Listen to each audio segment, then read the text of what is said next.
नमस्कार। Take legal expert channel पर मैं राजेंद्र शाह एडवोकेट आप लोगों का स्वागत करता हूं। साथियों, आज का वीडियो सहारा वर्सेस सेबी केस से संबंधित है।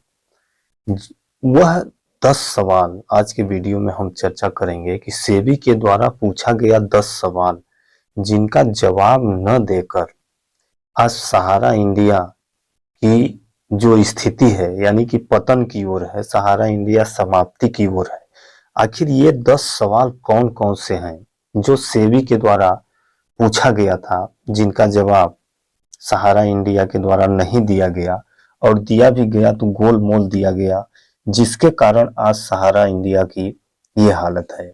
साथियों, सर्वप्रथम 2008-9 में यह प्रकरण सेबी के जानकारी में आया तो सेबी के द्वारा सर्वप्रथम उस शिकायत की जांच करने के उपरांत 11/8/2010 और 23/9/2010 को सेबी के द्वारा सम्मन जारी करके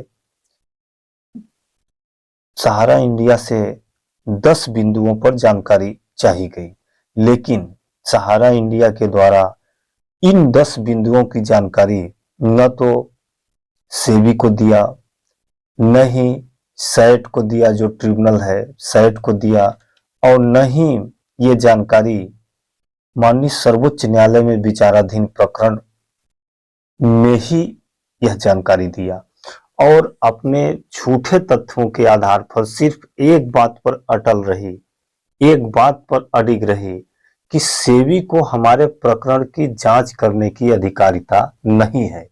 हमारे प्रकरण की अधिकारिता ही नहीं है तो सेबी के द्वारा झूठे ही हमारे प्रकरणों का जांच किया जा रहा है। इसलिए मुझे इन प्रश्नों का उत्तर देना जरूरी नहीं है। इसी बात पर सहारा इंडिया अडिग रही और इसी बात पर अडिग रहने के कारण 30/8/2012 को, इसके पहले सेबी ने आदेश पारित किया 30/6/2011 को और सेबी के द्वारा बोला गया कि आप जो भी पैसा लिए हैं इन्वेस्टरों से उनका भुगतान करें। इसी आदेश की पुष्टि सैट के द्वारा भी किया गया 18/10/2011 को। सेबी के आदेश के विरुद्ध सहारा इंडिया सैट में गई, सैट के आदेश के विरुद्ध सहारा इंडिया सर्वोच्च न्यायालय में आई।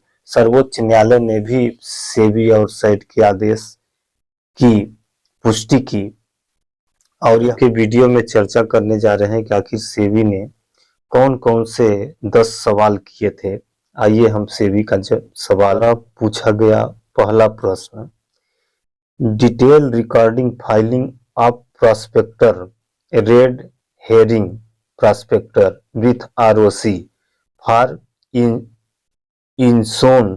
इंशंस ऑफ ओएफसीडी, यानी कि ओएफसीडी जारी करने के लिए जो आरओसी के साथ प्रॉस्पेक्टर रेड हेयरिंग प्रॉस्पेक्टर दाखिल करने का विवरण क्या है, पहला नंबर पूछा गया। दूसरा नंबर पूछा गया, copy of the application form red herring prospector pamphlet advertisement and other promotional material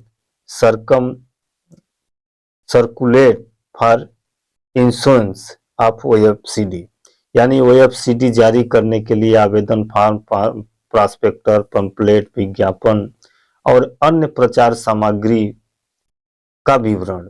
तीसरा नंबर में पूछा गया था, detail recording number of application form circulated invited subscription for OFCD, यानी ओएफसीडी में कितने आवेदन फॉर्म सर्कुलेट किए गए, कितने सब्सक्रिप्शन मिला। चौथा नंबर में पूछा गया था, detail recording number of application subscription amount received for OFCD, माने कितने नंबर का आवेदन प्राप्त हुआ और कितने सब्सक्रिप्शन की कितनी राशि प्राप्त हुई। पांचवा नंबर में पूछा गया था, date of opening and closing of the subscription list the said OFCD, यानी कि ओएफसीडी खुलने और बंद होने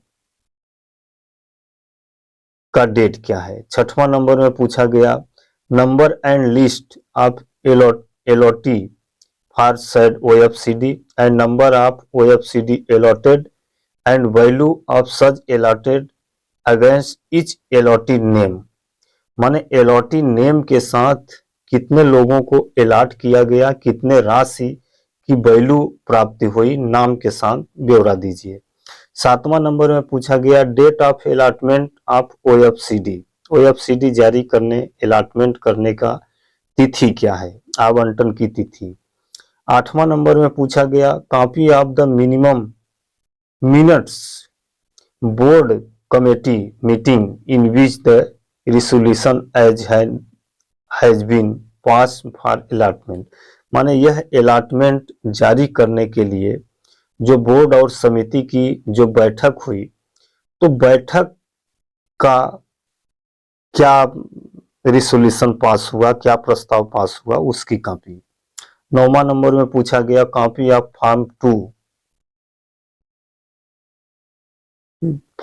2 की कॉपी जो along with annexer filed with ROC if any recording is shown of OFCD or equity share arising out of conversion of such OFCD। माने OFCD के रूपांतरण से उत्पन्न होने वाले इक्विटी शेयर जारी करने के संबंध में ROC के साथ दायर फॉर्म 2 की प्रतियां अगर हो तो।